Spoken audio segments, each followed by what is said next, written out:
Hello, everybody, and welcome to another review. Today we're looking at the third episode of the MCU TV series on Disney Plus, Hawkeye, Echoes.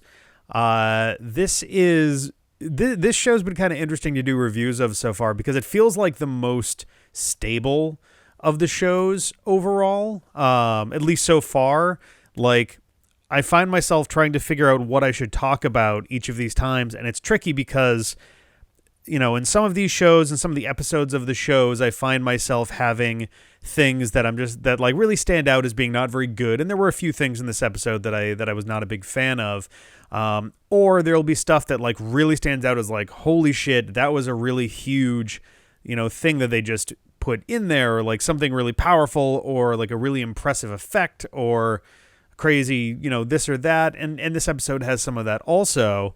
But I'm not seeing the same kind of highs and lows on the extreme side as I was with other shows.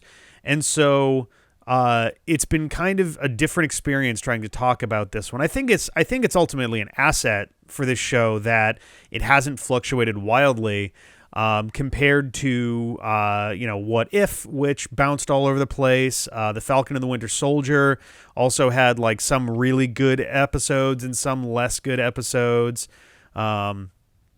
I would say WandaVision and Loki both did at least a little bit better in terms of being able to keep things more or less on the same track the whole time. But this show is like really just walking its way down the road. It definitely seems to know what it wants to be, going in, and is pretty consistent with that. So I have to say that I've been enjoying the consistency for this show thus far. So diving right on into it, one of the big things here, the go-to joke that a lot of folks will have with various like movies or TV shows is it's about family, as like kind of a throwaway, like, oh, you can't criticize this, it's about family. But ironically, this show does seem to be more about family. Like, it does seem like that's kind of one of the main themes here, is kind of a combination of maybe legacy is more the like core theme here, but family is a big part of that. It's sort of not just, what do you leave behind, but also what is the impact you're having on people coming behind you. You see that with Clint, both in terms of his actual family, with, I guess we'll bring it up right away. Probably the best scene in the entire episode, features him, on the phone with his youngest son, Nate, and he's struggling to communicate because earlier, just a few minutes ago in the episode, but, probably an hour or so ago in the timeline of the show, he had the hearing aid that we saw in the first episode kicked out of his ear and destroyed, so he can't really hear his own son, and he's really struggling to talk with him. And Kate winds up actually like grabbing a quick pen and paper and scribbling down really short notes of like what is being said so that he can, talk back with him. And it was both a really sweet scene in terms of like with Kate, like kind of helping out, and, even Clint, who's been like really icy to her so far, was, appreciative and thanked her for, helping him with that. But it's also like, I don't know, I got a little emotional there watching that. That's kind of a sad sort of thing to watch, and especially for a character like Hawkeye, who is, a superhero, or at least, works with superheroes and does the same things that they have to do, grappling with, his body kind of deteriorating over time. We actually wind up addressing that a little bit because it was kind of a question going in early in the show, like, was there a specific event that like blew out his ear? And we see, when Kate asks about that, he has, we see that like, oh, it's not any one thing. It's kind of everything that's been progressively doing it. That might have actually been in the last episode, but we see, that sort of weakness, I guess, not in like a sense of like, this is his secret weakness, but, his mortality and his ultimate frailty compared to the gods and superhumans that he interacts with on a pretty regular basis. There's also the kind of figurative family that Clint has, been a part of, being, the Avengers and sort of the superhero community, and the legacy that he leaves behind to what is becoming the next generation of heroes. Like Phase 4 so far has a really strong, one of the bigger pieces of Phase 4 has been what is the world after the Avengers, essentially, because Tony and Steve are dead, Natasha's dead. Thor is a mess right now and needs to sort himself out, which leaves Bruce and Clint is not doing so well either. And we're seeing, the folks who got involved, who had their own abilities and things like Doctor Strange and Captain Marvel. We're seeing, younger folks stepping in. We've got Peter Parker, who is still basically a kid. We've now got Kate, who is, I think, 22, she said in the last episode. We're gonna have to see what happens with Black Panther, but there's a decent chance that Shuri is going to be the new Black Panther, and so there's this kind of, and then Ironheart is going to be a thing later as well. We have a new Black Widow, we're going to have a new Black Widow, or at least she is in the comics. So we're kind of having this, passing of the torch, the passing down of the mantle, and Kate is really trying to make that connection with Clint, not just because she sees him, she idolizes him and his work and stuff, but also she is just kind of also trying to reach out to connect with him. I think it seems like she can tell that he's sort of hurting during all of this stuff, especially seeing the tracksuit mafia coming back and the damage that's being caused just by his old suit showing up again, and just having to come to grips with that life that he lived for 5 years before Natasha brought him back. And it's actually something that gets brought up in this episode too. They ask, how, so they, being the Tracksuit Mafia, who start the episode with Clint and Kate in their lair, their warehouse, and he says pretty definitively that he knows that the Ronin's not back because the Ronin's dead. Or Ronin. They kind of switch between the Ronin and Ronin, but he says that Ronin's dead, and they ask how are you so sure about that? And he's like, well, because I was there. And who killed Ronin? And he says Black Widow did, and they're like, oh, very convenient. Ronin's dead, and the person who killed Ronin's dead. That's very interesting. Which it's a nice kind of mirror in its own way of the stinger to Black Widow, where Valentina shows up while Yelena is tending to Natasha's gravestone and shows her a picture of Hawkeye saying that he is responsible for Natasha's death. So it's an interesting kind of reflection of that. And I am curious if Yelena is going to wind up appearing by the end of this show, because we don't exactly know when that scene takes place. We know that it's after Endgame. Oh, well, it's after. It doesn't even necessarily have to be after Endgame. It could just be. Oh no, because she dies during Endgame. I was thinking Infinity War. So it's sometime after Endgame, but where that last scene takes place, we don't know. But I mentioned that their family is a big part of this. There's also Kate feeling kind of uncomfortable about someone else stepping into her family, with her mother seeing Jack Duquesne. And it's kind of a twofold thing. One, she's obviously not super comfortable with this guy specifically, but also she's very suspicious of him. And by the end of the first episode, she's seen that he's into some shady stuff. And so she's very distrustful of him and is very kind of aggressive about trying to out him, basically, whatever his secret happens to be.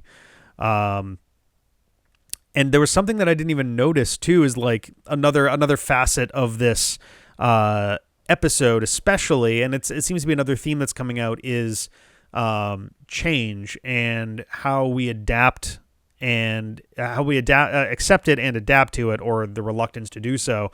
And something that I didn't even notice is that the penthouse from the start of the show that her parents had when she was a kid is still the same penthouse that her mother lives in currently. I didn't really like they hadn't shot it in the same way until this episode where we saw that spiral staircase again. And I realized, oh, okay, so this is the same penthouse. So we kind of have this thing where the penthouse to Kate kind of represents her family, like her parents, her mom and dad. And even though a huge hole was blown out of the side of it, it was eventually repaired, and they kind of go on. Her mother goes on, and like nothing has changed, I guess, or that she's trying to like get back to what, life is supposed to be. And Kate doesn't seem super comfortable with that. I thought there was just kind of an interesting, thing there. If the penthouse is sort of representative of that, family unit that she has. Mostly what we get in this episode, though, in reference to family, is we actually get to meet Maya. Maya being Echo. We first see her as a child, kind of growing up and dealing with her disability. And her father seems like a really sweet guy, despite the fact that we learn that he was the leader of this tracksuit mafia when Maya was a child. Or I guess we know that he was the leader of the tracksuit mafia recently. He may or may not have been the leader that far back. But he does seem really sweet, at least with Maya.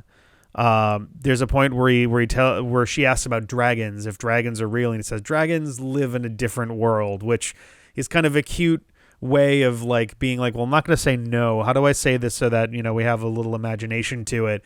But he's also not wrong, considering Shang-Chi and the Legend of the Ten Rings, where literally dragons exist in a different world. And depending how canon it is to the MCU at present, the Defenders also makes it clear that dragons at least partially exist in this world, which was unexpected there. And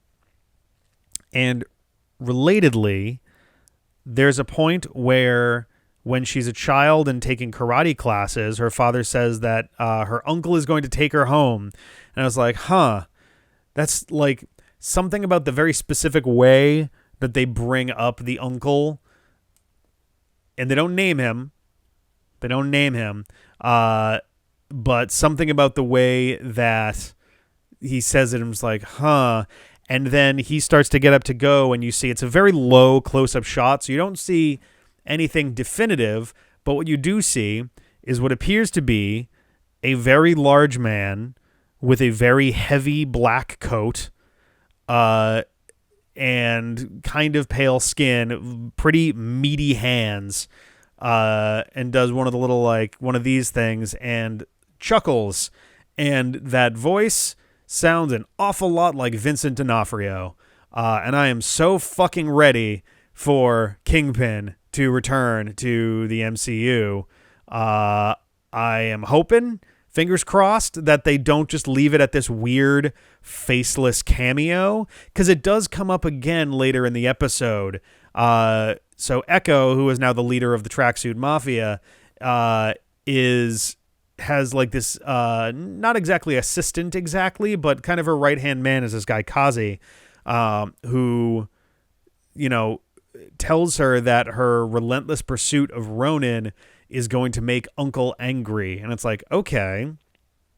So during the events of Daredevil, at least season 1, I might this weekend wind up watching season 3 of Daredevil just so I know where that story ended. But at least in season 1, Kingpin was part of sort of a 4-way, not like council exactly, but he was one of 4 kind of criminal organization heads, essentially. And by the end of the show, 2 of those 4 were killed, and one of them kind of decided they didn't really give a shit anymore about New York, and so they left. And if it weren't for the fact that Kingpin got captured and sent to prison, then he was basically the last man standing. So the idea that he's kind of, and there's more that goes into this later in the episode. There's a, Clint and Kate are doing some research on Kazi, and they find out that there's someone that is above Echo in this organization. So the repeated references are making me feel like we're going to be seeing Kingpin by the end of this, or he's going to be some kind of a stinger thing, or I don't know, or Echo is going to wind up deciding to turn against him or something. Like, I'm not entirely sure what's going to happen there, but there's so much that's going on that it seems like Kingpin is going to have to be involved here in some capacity. So yeah, we actually see Maya's father get killed by Ronin, which is a very interesting, like, in the same way that some of the film, like some of the way that Infinity War was shot, in a way where certain elements are meant to trick your brain into considering Thanos the protagonist of certain parts of Infinity War. They do similar things here where Maya sees the auto repair shop where the Tracksuit Mafia is based, and Ronin sweeps through in the dead of night and just starts violently murdering all of them. And the last of which is her father. And it's a really clean shot of like the shoo-ha, and then he like dives through a window right as Echo goes in. It was a really well shot little moment there. And they have this kind of tender goodbye as he says, like, I'm already dead. Like, go and fly, little dragon, and all of this stuff. And it was like, oh, it's so sad. Like, legitimately sad. I've never felt this sad over a mob boss dying in fiction before. So that was pretty interesting. And it does frame Ronin as being pretty villainous. Like, even when we see him in Endgame, he's there and he's taking out the Yakuza, but it's being framed even then in a way where it's like, yo, Clint is not healthy right now. He's having a bad time.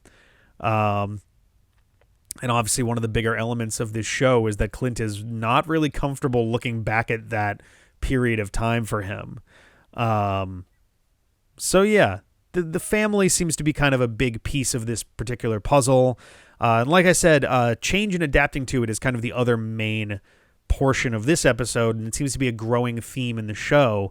Maya also in the MCU here has a prosthetic leg, and she's doing karate and all of these things too, as well as, and so there's this, as well as we find out earlier in the episode that she is deaf. We don't know if she was born deaf, if it was something that happened early in her childhood, but she's had it most of her life, if not all of her life.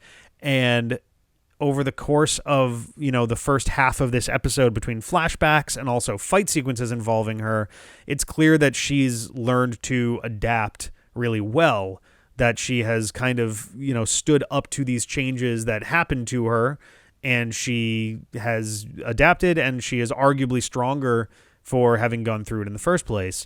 Meanwhile, we have Clint, who seems to be really anxious about what's happening to his body. Basically, he has some sign language skills. Nate is also learning sign language, which I expect is going to come back one more time in the show. If nothing else, I wouldn't be surprised if by the end of this, Clint winds up kind of living as a more openly hearing impaired person, and learns more sign language to communicate with his son and all of that. But right now, his sign language skills are really basic. Like, he gets through 1.5 sentences, and then he's not really able to communicate much further with Echo, and Kazi has to translate for, both of them, essentially, so that they can speak. But there's a point during the fight where Echo gets a good kick in, and you watch the earpiece, the hearing aid, fly out of his ear, and she crushes it, steps on it. And so he spends a good 15-ish minutes of this episode really not being able to hear anybody with any real clarity. It's very, blurry audio, I guess. I don't know how else to describe it. Muffled, sort of. And they do have kind of an interesting gag that goes along with that, where Kate will say something and he will only really like barely hear any of it. Like he's not really getting, even the gist of what she's saying. He's just kind of like, whatever, I can't hear her.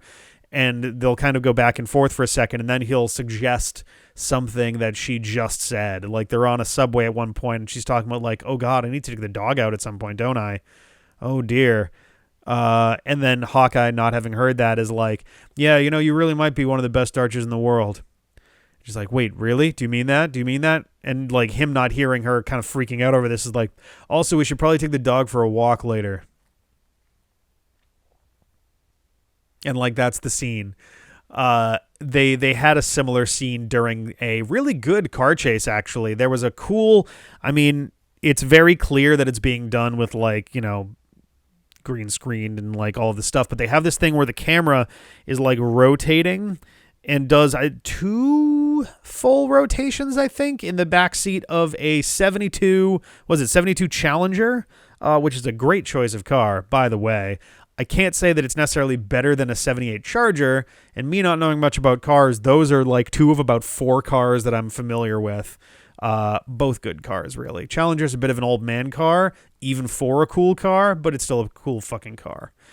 There was actually a thing that I was writing for a while where was it 72 Challenger? It might have been like a 66 or something like that.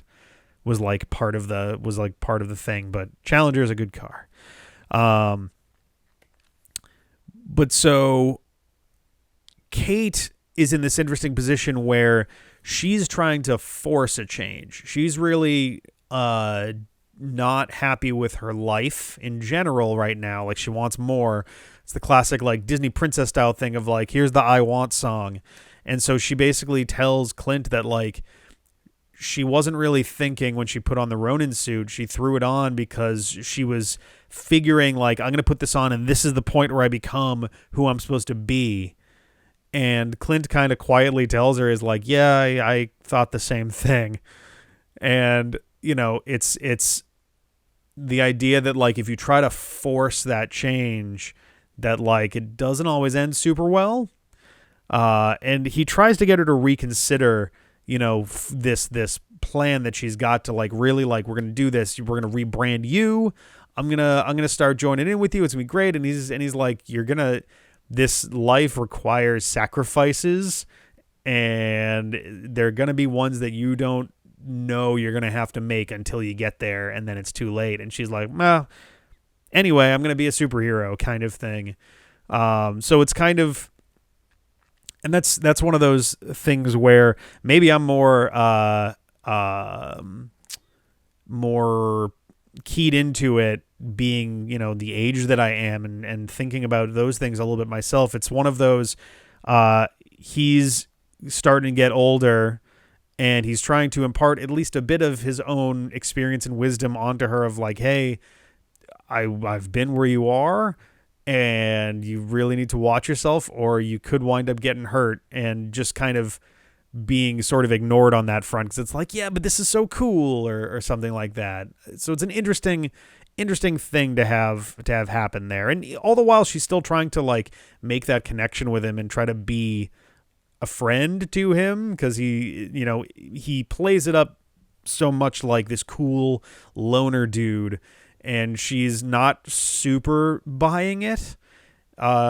She's sort of like treating it a little bit like it's an act as opposed to him just being tired and annoyed. She tries to rebrand him and literally just draws the Hawkeye costume from the cartoon. He is not a fan. I'm trying to think if basically everybody at this point has had their comic book accurate costume show up as a joke. They did it for this. They did it for WandaVision. They did it for Luke Cage. They didn't even do it for a joke. It was just like they really just did a whole bunch of things to just make it happen. I guess it was kind of a joke. They because the clothes that he grabs off a clothesline don't fit him at all. But yeah, they kind of that's been kind of a bit of a running gag in the MCU is how silly the comic book costumes can be sometimes. And also, she really cannot stop talking basically at all, which he almost seems a little grateful that he can't hear her all the time because now because kind of an excuse to not have to deal with that. But early in the episode, the tracksuit mafia, while she's like kind of talking about trust and we gotta work on this trust issues thing that we have or whatever, and he's like, I think you talk too much, which is a nice little bit of like, okay, so the show is not oblivious to the fact that she is a like, motor mouth, especially when she's feeling like nervous or in danger or any of that. It doesn't necessarily make it better, but it is at least awareness of it that I do appreciate. As for production elements of this episode, I really liked the car chase. They did kind of is it over cranking or under cranking? I can never remember which one goes which one means what, but it does the like kind of stock action camera cranking thing that gets used for like all of those late 2000s action movies, like all the Bourne movies and all of that stuff. But it looked really good for this. It had a lot of intensity. We got to see a bunch of the trick arrows, which are cool. The trick arrows themselves were fun, but the CGI for them was particularly bad for this episode. Like, there's a weird putty arrow and a gas arrow and all of these things, and they look really, really bad. It's kind of a shame that the CGI is so noticeable in this show, because so far, even really basic stuff, there's a point where Clint is standing in the kitchen I think it's after the phone call, and there's the God beams, basically the sun beaming through the window in the dusty air, and it's these perfect little beams of light on him, and it's like, this is too much. This is a little bit too intense of like all of the stuff that we're doing with this. I like the scoring. There was some fun during the car chase. They had music that felt evocative of the Mission Impossible theme, which felt like a nice touch. And during the conversation that the two of them are having after they've escaped from the tracksuit mafia at a diner, and this is where the Hawkeye costume gets brought up and all of these things. They do this 180. They basically just smash their faces into the 180 rule and say they don't care about it. So rather than doing, so I didn't go to film school, so I don't know all the like industry terms. I always think of it as a two shot, and I think that's the name of it, where it's how you do a conversation where you have a medium shot that's kind of over the shoulder of one person, and then you have a medium shot pointed over the shoulder of the other person coming at the other angle. So it looks like the two of them are talking. You want them to have them face slightly towards, the other direction of the screen, so that your brain has an easy time following conversation like that. It's a really common way of doing a conversation, both because it provides you coverage of both sides of the conversation, because usually you film the entire scene from both sides many times if you're doing it right, probably. But also it means that the other person, you can see their body moving and you can see their jaw moving, but you can't see their lips. You can usually still tell if the ADR doesn't match up like that, but it's the easiest way to have a conversation and have it be easy to edit after the fact. This one does that a little bit, but there's a pretty long stretch, and maybe the idea is that they're trying to accent a little bit of the intimate discomfort, essentially, that Clint has while he's dealing with his like hearing aid now on the fritz, kind of fixed. But they do they break the 180 rule, and what they're doing is they're literally having them, like I'm sitting right now, one of them is speaking directly at the camera, and then we get the opposite side of that where the other person is speaking directly at the camera. And obviously the idea is that they're talking to each other and the camera is in the position of the other person. Usually that's a little bit more jarring, and it is a little bit here, but it does feel like it is in service of kind of the mood that Clint is in, and maybe Kate as well, but definitely more Clint between the two. I think the last thing I have to say as far as production stuff, it's not really production, it's more music, but so the credits sequence is the same for this episode, the same animated credits afterwards, so I think this is what we're going to have for the rest of the show. But we have a song called Sweet Gingerbread Man. And it's, I want to say 1972 cover of it by Sammy Davis Jr. And it's simultaneously a really fun and catchy, earwormy song, but it honestly sounds like a parody of Christmas songs. Like, this is the kind of song I would like.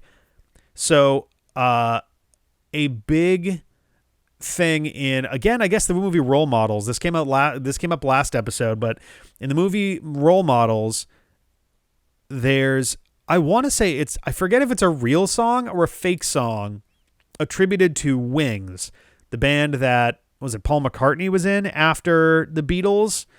And everyone keeps singing this song like, love, take me down to the streets. And like, I can't remember if it's a real song or one that they made up and then recorded an actual version of for the movie, or if it's a real song.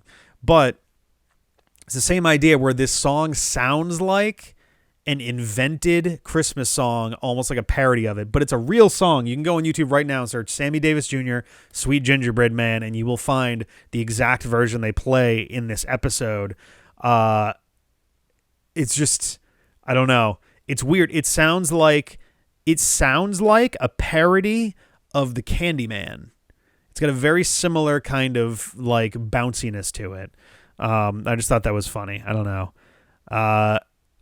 There is one kind of neat thing here too, as like a connection to the rest of the MCU fabric, is that there's a point where Clint has Kate fire really high into the air. So the physics of an arrow, you can hit your target, generally speaking, in two ways. You can either hit it basically head on, or you can shoot up, because of the way that a parabolic motion, a parabolic arc works is, you know, if you go high enough, if you aim high enough with an object that's going to, you know, follow a parabolic arc, you can hit the same spot that you would if you aimed much lower, up to a certain, like, if you're aiming, you know, like this, there's a point where you can aim really high and you'll still hit that same spot. And the furthest distance out that you can shoot with an arrow would be kind of the point where you switch from one side to the other, basically. But so he has her aim high instead of low, and as it's in the air, he pulls out an arrow, a special arrow, and shoots her arrow with it, and it's actually a Pym particle arrow, which is a really cool effect. Maybe the coolest like gag thing, whatever, in the episode. And it had me wondering, it's like, so at the very least, prior to Endgame, Hank hates the Avengers. Like, he really hates them. Or not the Avengers so much. He hates the Starks, and he hates S.H.I.E.L.D. And I assume that he doesn't really like the Avengers much by association. Probably especially so after, you know, during the events of Ant-Man and the Wasp, where Scott Lang, taking the Ant-Man suit to go fight in Germany, gets Scott in trouble, and I think it actually gets Hank in trouble also. So I guess that's cool. That's cooled over a little bit since Endgame, because I don't know how the hell Clint wound up with Hank making Pym arrows otherwise. But that's kind of a fun thing. It's also one of those deals where it's like, so I guess Clint just has one copy of a bunch of these trick arrows. It's just sort of an interesting little thing there.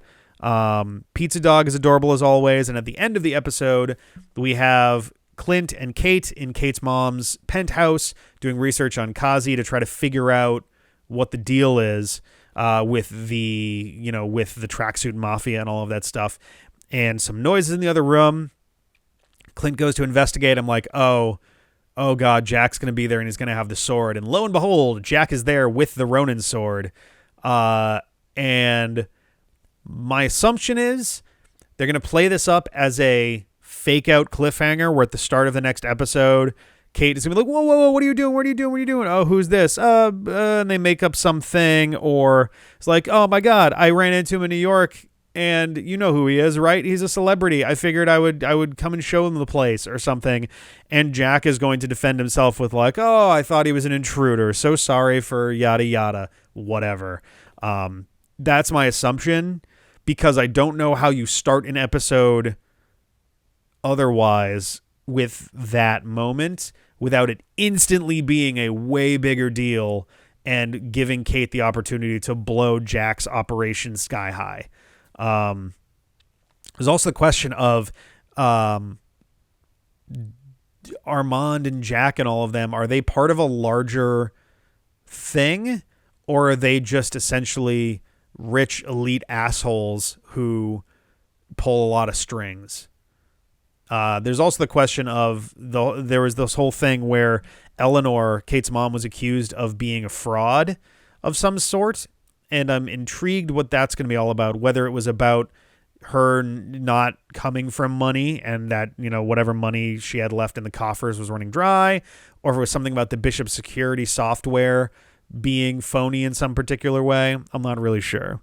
I was going to give this episode a 7, but thinking about it, one, it felt really boring to keep giving these 7s over and over.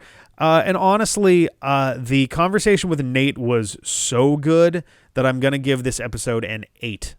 An 8 out of 10. I really liked that moment in particular. It was a very strong moment of heart in the show and feels like a real turning point for some of the characters there and their interactions. And I'm hoping that we get to see a continuation of that we see some more of that.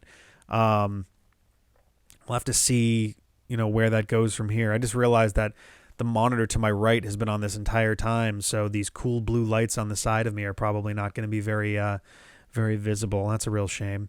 I would love to hear what you guys think of the episode. This is the last one we're doing in quick succession. We'll be back on Wednesday for episode 4. And now we're through the first half of the show. I'm not sure, things are moving. I'm not sure how things are going to escalate over the next 2-3 episodes. So we'll have to see how those go. We have Spider-Man No Way Home coming out in 2 weeks, 2 weeks from tonight. Well, 2 weeks from today, because they usually do Thursday midnight screenings. But we'll be covering that also before we get to Christmas. And yeah, thank you guys for watching. Feel free to like and comment and subscribe if you like the video and you want to see more. And I'd love to hear your thoughts on the episode echoes as well as this video. I'm always looking for some feedback to improve my craft and all of that jazz. And yeah, I think we'll come back next time for whatever episode 4 is. Yeah, I got to start thinking about what the last episode's going to be named. I always make kind of a wager what I think the last one's going to be called, and I don't know yet, but I don't know. We'll see. Catch you next time. Bye.